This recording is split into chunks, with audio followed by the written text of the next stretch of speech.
Okay, so are 16-inch barreled ARs still valuable, still a thing in today's world of PCCs and tiny little SPRs? I think so. And I think they actually occupy a pretty awesome place in the shooting world. And that is specifically the SPR, or Special Purpose Rifle category. Now, you may have seen our video from the Armory series, sort of let everything off with the GPR, or General Purpose Rifle, also a 16-inch build, but put together very differently with an entirely different mission set in mind. So you should probably go watch that and learn all about your sort of all-around rifle. But today we are talking about what purpose can accurized 16-inch, 18-inch, or 20-inch barreled ARs do for you. Because we all know, sure, you get a little 10.5 and run around, look all cool in your house and stuff, and that's great. I'm all about the LARP. But when we're out doing real world work in the real world, it turns out that some things can be kind of far away and you still need to shoot them, but you still want to be using 5.56 for a variety of reasons. So let's talk about quickly what is an SPR. So an SPR, or Special Purpose Rifle, is an idea that came around. It was most recently seen anyway in the early global war on terror days. The idea has been around for much longer than that. But basically the thinking was, hey, we have all these people shooting 5.56, logistics being what they are. It'd be nice if we could use the same caliber, maybe a different bullet design, and still be able to extend our range and capability, lethality. And that's where the SPR idea came from. There's a lot of cool history there, and I'd encourage you to go look up all of that because it's just a neat topic. But that brings us to, hey, I have 5.56, I have a bunch of AR magazines, I like 5.56, I understand how to shoot it, understand its ballistics, I like how it's soft recoiling, easily suppressed these days, all that good stuff, but I want to shoot farther. I want to hunt farther, I want to be able to defend myself in a more wide variety of environments, all that good stuff. Boom, the SPR. So what is this actual gun? We talked about why SPR, but now what SPR, right? So this is a modern material Ace as the base gun. I've had this gun for probably 7 years now, and it is an absolute sewing machine. It is the softest shooting, best gassed gun I've ever used. That's kind of a signature of modern material. They are really pride themselves in their gas system, and they do a fantastic job. This thing is also an absolute tack driver. It's got a ballistic advantage barrel in it. I've got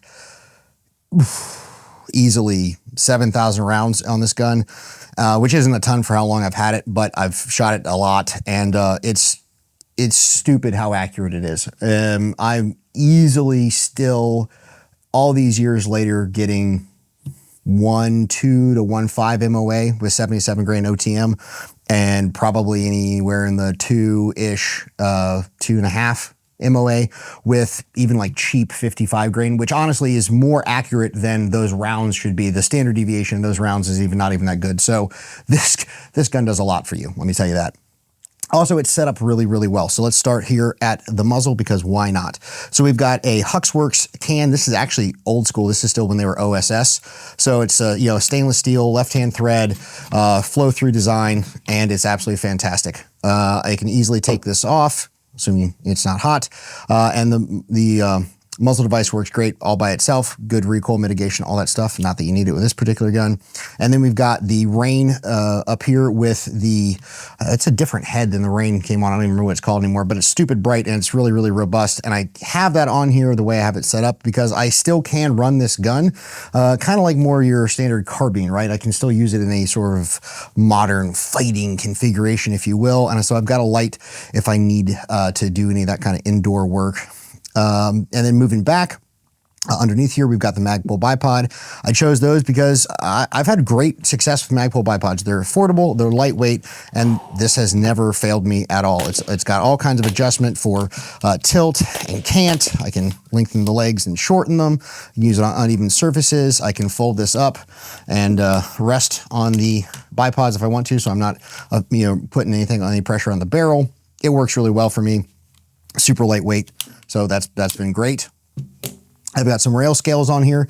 They came on the gun and they work good for heat mitigation. Haven't needed to do anything else because, again, normally I'm not shooting this gun through a very high rate of fire or a large schedule of fire, so the barrel's not getting super hot. Moving back, we've got a Unity Tactical Fast Riser. Now, why do I have that? I've got that because neat things like night vision devices and thermals. So here you can see one of our thermals, and I can put that on right there and clip it on, if I can actually get it to go on the mount. There we go. And boom, I've got thermal capability now with my optic. So that gives me, thermals are useful day, night, 24/7. So that works really, really well. And so I've got the thermal in there and I keep the mount on there. And so if I need it, I've got it. If I don't want it, I can take it right off with a little throw lever. Super easy to do. On this side of the gun, as you can see, I've got my QD sling attachment there. And then moving back, we've got our standard, magazine release, bolt catch, all that. We do have an ambidextrous safety, which is fantastic. And then we move to probably my favorite part of the gun, which is the trigger. This is a hyperfire trigger, and this thing is really, really nice. It's almost a little light. If you don't hold the gun very tightly, sometimes it'll bump fire, which is amusing. But it's a super, super reliable trigger, and it works great for precision, and you can absolutely rip on it if you want to and need those fast close range shots. And to help with those close range shots, we have our E-Flex on the Unity Tactical offset mount. So again, I can shoot this thing super fast up close. If I just roll the rifle over in my shoulder, right? So I'll pick it up, address the target. I can shoot all day long super quick. And if I need to stretch out, we've got our 1 to 10 voodoo on here. So this is a first focal plane. This is in the MRAD setup. As I've probably said, you may have seen in some other videos, MRAD just works better for me because math's not my thing. And so base 10 with the MRAD is just, it's absolute money. I love the reticle in this thing. You've really got multiple reticles in a single optic as you go through the range of magnification. And so this is all the optic I'm ever gonna need for 5.56, shooting really anywhere. And the Voodoo has just been fantastic. It's probably one of our most popular, optics in the Voodoo line, and it's absolutely awesome. And then for that extra little flair and pizzazz, got some Ranger Wrap black multicam on there because it's gotta look cool for the internet, right? I mean, first rule is look cool. Moving back, we've got a Radian charging handle that does come stock with the Modern Material Ace, and then we've got an MFT stock. Now, this is definitely not a precision-oriented stock, and I know the idea behind an SPR is that it is going to be a more dedicated precision-ish rifle within the performance envelope of 5.56. However, I've left it for a couple of reasons. One, it's super comfortable, and it's very light. This whole gun, even with everything on it other than the thermal, is still only about 8 pounds, maybe a little bit less. So as far as like a precision gun goes, that's actually pretty lightweight. And again, it's gassed so well. It's just no recoil. You guys can see from the B-roll footage, this thing just rips and it's easy to shoot. I also like it because it's got this sort of hook back here. So if I am shooting in the prone and I want to get on the gun and use my hand to grip into the stock and pull it in, it's really easy to do. And I can just grab the rest of my shoulder right here and pull in really, really well. And it provides a super stable platform. So I know most people probably don't look at this stock and think precision, but honestly, it's worked well for me. My shape of my face, the shape of the comb here, it works well for the optic height, all that stuff. It just came together. Maybe that's not the best solution for you, but at least consider it because it's worked well, like I said, for me.